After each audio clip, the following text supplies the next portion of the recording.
दोस्तों, स्वागत है। आज हम सभी उषा प्रियमवदा की प्रसिद्ध कहानी वापसी की समीक्षा और उसका सारांश पढ़ेंगे। यह कहानी मध्यमवर्गीय समाज की अकेलेपन, अजनबीपन आदि की पीड़ा को प्रकट करती है।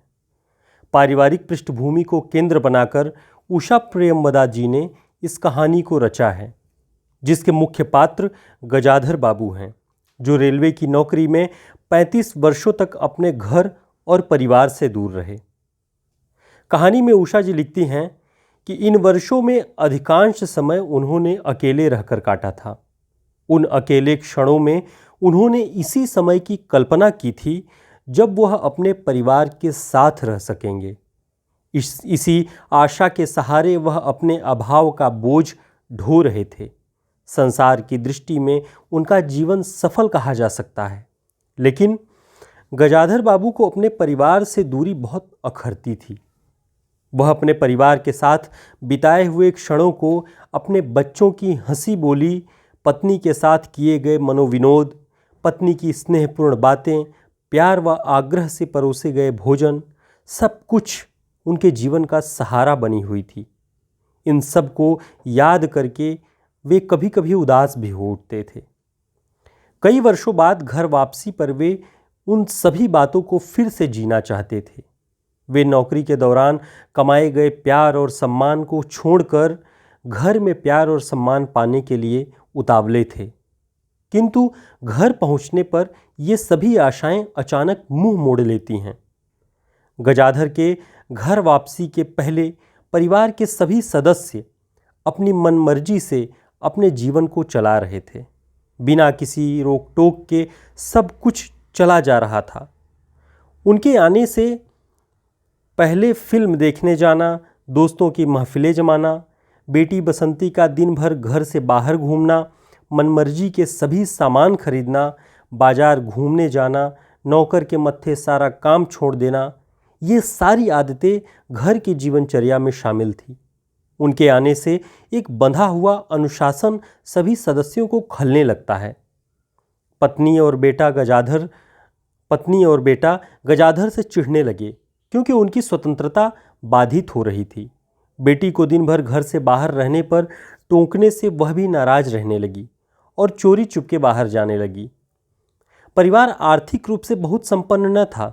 पत्नी भी इन्हीं खर्चों को संभालते संभालते चिड़चिड़ी हो चुकी थी। ऊपर से बेटी और बहू घर के किसी काम में उनका हाथ नहीं बटाती थी।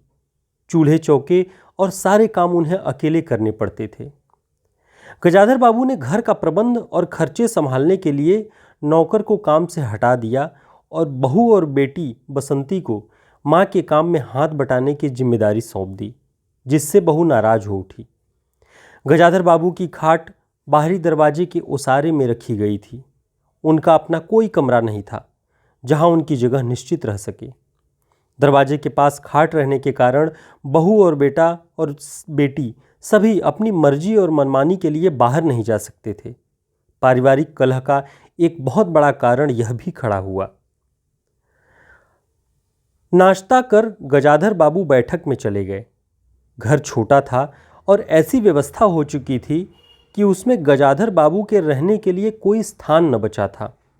जैसे किसी मेहमान के लिए कुछ अस्थायी प्रबंध कर दिया जाता है, उसी प्रकार बैठक में कुर्सियों को दीवारों से सटाकर बीच में गजाधर बाबू के लिए पतली सी चारपाई डाल दी गई।